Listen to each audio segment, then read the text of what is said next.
আমি সৈয়দ ওয়াহিদুজ্জামান ডায়মন্ডের মিসেস বলছি।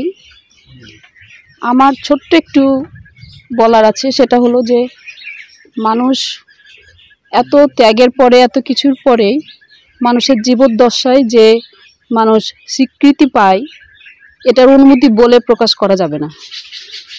অনেকে মৃত্যুর পরে পায় স্বীকৃতি, কিন্তু এটা আমি ধারণ করলাম, আমি দেখলাম ওনার পাশে থেকে যে জীবদ্দশায় স্বীকৃতি পাওয়াটা কত আনন্দের, কতটা গর্বের, আমি এটা ভাষায় প্রকাশ করতে পারবো না। নাচলের রানী, ত্যাগবাগ আন্দোলনের নেত্রী নাচলের রানী যে ইলা মিত্র, এই ইলা মিত্রকে নিয়ে সৈয়দ ওয়াহিদুজ্জামান ডায়মন্ড উনি 2006 সালে একটি সিনেমা নির্মাণ করেন। এই সিনেমা নির্মাণ করার কারণে কিন্তু সারা বিশ্বের কাছে আমাদের নাচলকে একটা পরিচিতি লাভ করান সৈয়দ ওয়াহিদুজ্জামান ডায়মন্ড তার সিনেমার মাধ্যমে।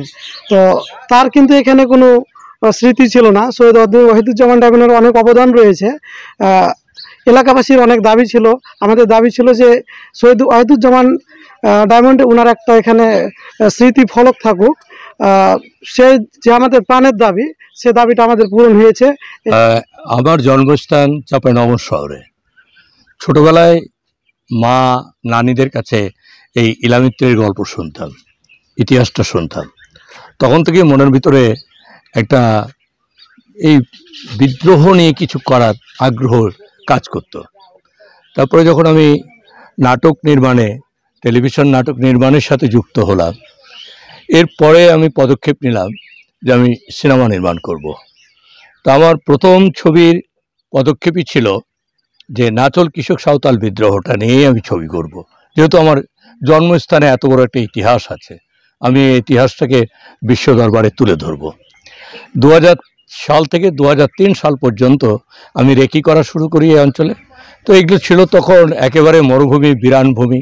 কারণ 1950 সালে এইখানে যে বিদ্রোহ সংগঠিত হয়েছিল, তারপর থেকে মানুষ একেবারেই আতঙ্কিত ছিল। শেষ পর্যন্ত আমি 2000 থেকে 2003 সাল পর্যন্ত যখন এই অঞ্চলে রেকি করি, তখন কোনো সাঁওতাল কথা বলতে চাইতো না, ভয় পেত। মানুষও পেতাম না, হয়তো খুঁজে খুঁজে এক একটা মানুষ পেলাম। তখন এই যে আমি জিল্লুচা থেকে আবিষ্কার করছিলাম, পাঁচু ডাক্তার সাঁওতালদের একজন কবিরাজ, তাকে আবিষ্কার করেছিলাম। বিদ্রোহের সাথে যুক্ত ছিল চণ্ডীপুরে কান্নামাঝি সাঁওতাল সর্দার, তাকে আবিষ্কার করলাম, ওনাদের কাছ থেকে তথ্য সংগ্রহ করলাম। আজার ভাই ছিলেন রামচন্দ্রপুর হাটের, তার কাছ থেকে তথ্য সংগ্রহ করলাম ইত্যাদি। 3 বছর গবেষণামূলক কাজটা চালিয়ে তারপরে 2004 সালে এখানে আসলাম শুটিংয়ে। তো এই একটা বিষয় ছিল কি, আমি বলতাম তখন যে আমরা নিজামপুরের সভ্যতাকে রেখে এসেছি। তার মানে সভ্যতা থেকে আমরা 8 কিলোমিটার ভিতরে এই কেন্দুয়া স্কুল, একটা প্রাথমিক পঞ্চনন বিদ্যালয়, সেইখানে 3 কুঠরি বিশিষ্ট একটা স্কুল ছিল। ওইখানে এসে আমরা আমাদের আড্ডা মানে ক্যাম্প করলাম। ওইখান থেকে শুটিং পরিচালনা করা শুরু করলাম। আমরা গরু গাড়িতে করে, একটি মোষের গাড়ি তখন পেয়েছিলাম এই অঞ্চলে, এই চাচাদেরই, সেই গাড়ি নিয়ে আমরা শুটিংয়ে যেতাম। এবং এটা ধুলা, পানি নাই, বিদ্যুৎ নাই, বাজার নাই, কোনো ওষুধের ব্যবস্থা নাই। আপনাকে একটা ওষুধ কিনতে গেলেও, এমার্জেন্সি কোনো ওষুধ লাগলেও যেতে হতো নিজামপুর অথবা নাচলে। তারপরে এই 2004 সালে এই শুটিংটা সম্পন্ন করি আমি। করার পরে 2006 সালে ছবিটা মুক্তি পায়। এবং তখন আমার কাছে মনে হয়েছিল আমি আমার একটা ইতিহাস